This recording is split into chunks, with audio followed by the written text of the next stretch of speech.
to control and not being, quote, as much of a grinder as some. Pablo, Madden's job's reportedly safe for now, but with only 1 year left on his contract, how safe should he feel? I don't think any baseball manager at this point in the history of baseball should really feel all that comfortable. It seems like impatience sort of rules the day. But it would be crazy if these two games, the pre-postseason games that the Cubs have lost, if that was the case for anxiety about Joe Madden.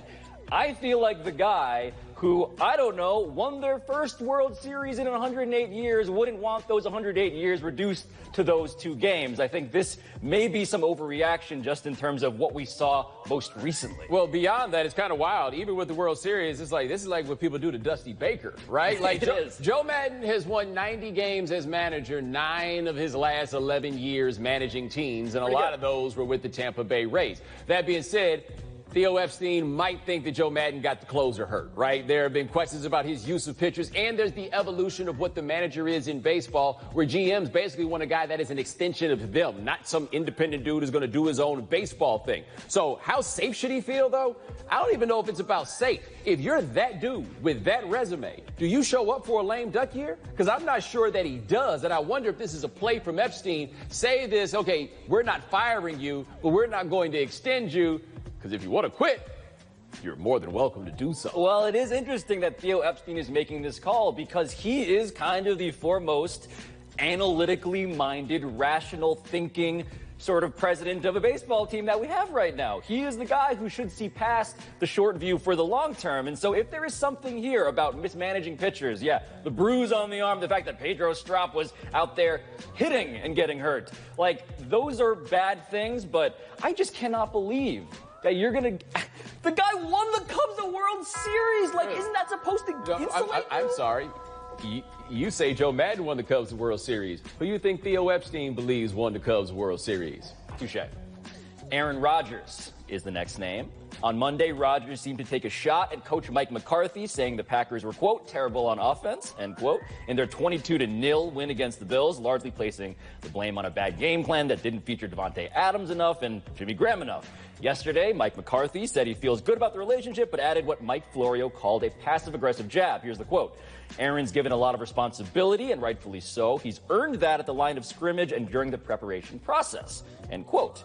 Bo, what is your read on all of that stuff in their relationship? Now, this is funny because, like, Kyle Shanahan says this thing now that Jim Mora II used to say back in the day, which was overcome coaching, right? The idea that the coach might send you out there with something that's not a great idea, and if that happens, you got to be the one to overcome it, which is basically what Mike McCarthy said, because Aaron Rodgers is like, look, the game plan did not feature Devontae Adams as number one, and Mike McCarthy's like to change it if that's what you want to do. And that's a bit of a spat that I feel like they should not be having in front of us. They probably got the relationship that you have when you've been working with the same dude for as long as these dudes have been working together, which is 13 years. Yes, and I think it's also worth pointing out that there is a difference between money, which Aaron Rodgers now has, and power. And I think for Aaron Rodgers, does he want to do the thing that Peyton Manning used to do? Does he want to have all of the controls at his fingertips? Because at the very least, Bo, I think Aaron Rodgers is probably looking around the league and seeing Sean McVay do magical things in L.A. He's seeing Andy Reid do magical things in Kansas City, and he's probably thinking to himself, I am better than Jared Goff. I am better than Pat Mahomes. It would be nice to imagine what it could be like if I had the help that those guys are receiving. Yeah, probably, right? But I also wonder if it's not even about looking at those other dudes or just looking around and being like, we won the Super Bowl in 2010. That was a long time ago. Like, the prime of Aaron Rodgers has not seen another trip to the Super Bowl, right? And there have been years in there where they've had Aaron Rodgers, relative to what the cap was, on very manageable sorts of contracts. And to be honest, he's got a head coach who calls plays, who is not a great coach. He is not a great offensive mind. I'm not saying he is bad, but he's not a guy that we look at as you say that. So I do wonder, like, at this point, he's got to be looking around at this like, how much longer am I going to be dealing with this? And I'm hobbling around here on one leg? Right. He's hobbling around, and I think because he is getting up in age, he's probably thinking, I need to win another one of these things for me to feel real good about what I've done on this planet.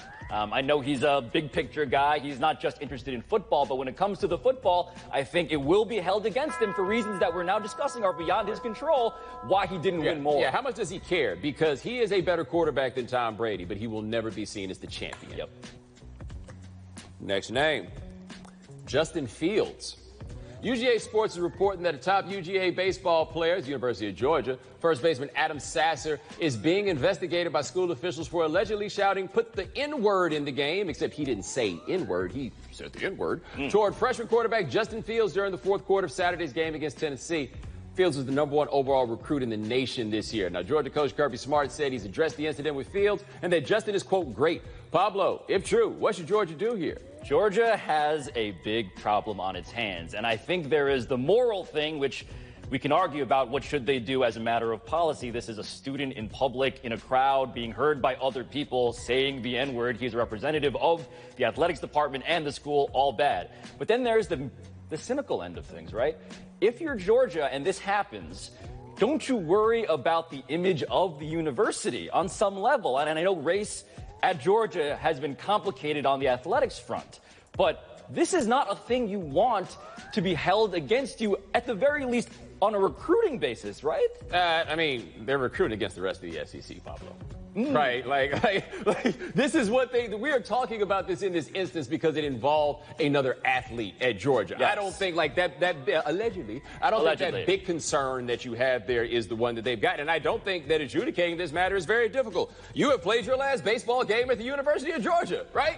Nobody's going to argue about this. Nobody's going to fight over it. What is going to be interesting, or remains interesting to me, is that the black quarterback still remains a provocative notion. Yes. Right? Like, we are in 2018. It remains a provocative notion. We're still at this point where it is noteworthy when you have a black dude and a white dude playing quarterback and what then happens between the two of them. That's kind of why this jumps out. In Georgia, even though Atlanta's right down the road, I think it's had 2 black quarterbacks in the last 20 years. It seems almost shocking that have like made the field as starters. But no, it's not going to be difficult for them to deal with. What I find funny here is they say, you know, of course, Kirby Smart's the football coach, so you have to ask him, how's Justin doing? Look, man, Justin ain't new to this black thing. This probably isn't his first rodeo. I want to know the first person to go ask Adam how he's doing, because that's the person that we got questions about. And that's the guy that I can't entirely wrap my mind around. Is it simply acceptable or common practice for that to be heard, or was this him just wilding out on a level that was truly noticeable to everyone around? Well, apparently it was, because the student came and told him, like, hey, man, this is not something that you can do.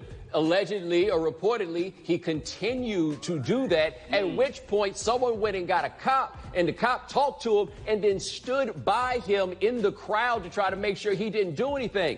Yo, you can't kick somebody out the stadium for that? That's the most interesting part of it to me, is that you don't toss somebody for that? That feels like he should probably be tossed out of that athletics department entirely. The last name is Michael Kendricks. The Seahawks linebacker has been suspended by the NFL indefinitely after he pleaded guilty last month to federal insider trading charges. But were you surprised to see an indefinite suspension? I'm surprised still to see any suspension. Nobody cares that this dude was running funny business with his E-Trade account or whatever he was using. Nobody cares about the fact that he was doing this. Since nobody cares, I can't understand why they're bringing more attention to it. And by the way, it appears that this whole process is strange because they've done everything. They've gone through all the appeals and all of this. How is it an indefinite suspension if all of that has gone through? So the strategy by the NFL seems to be, say it's indefinite so that when January comes along and Michael Kendricks and his co-conspirators are sentenced to real-life jail, that the NFL can just sort of wash its hands of it and say, thank you for taking care of our problem. Now, it is simply suspicious that the NFL is treating this more severely because indefinite is the most severe version of a punishment that they've handed out. They're treating it more severely than domestic violence, than driving under the influence, all of these things. And I ask myself, why is that? And maybe it's because they just want people to stop asking questions about who else may be doing white-collar criminal stuff within organizations. Yeah, but I mean, but this is the thing to me, is that indefinite, we don't know what that means. In theory, he could come back next week. We don't know where it goes, but we will never forget Jimmy Haslam runs a trucking company that the feds raided, and when they raided it, he had to go hole up in the Browns office. That trucking company wound up cutting a deal with the government, cutting a deal. So he was not accused of wrongdoing, but a deal was cut, millions of dollars of checks were written, and they did nothing. I thought y'all were cool with white-collar crime. You've made that clear. You can download the HighNoon podcast on Apple Podcasts or the ESPN app, Bomani's too. I also have one, just in case you were wondering. Geico has over 75 years of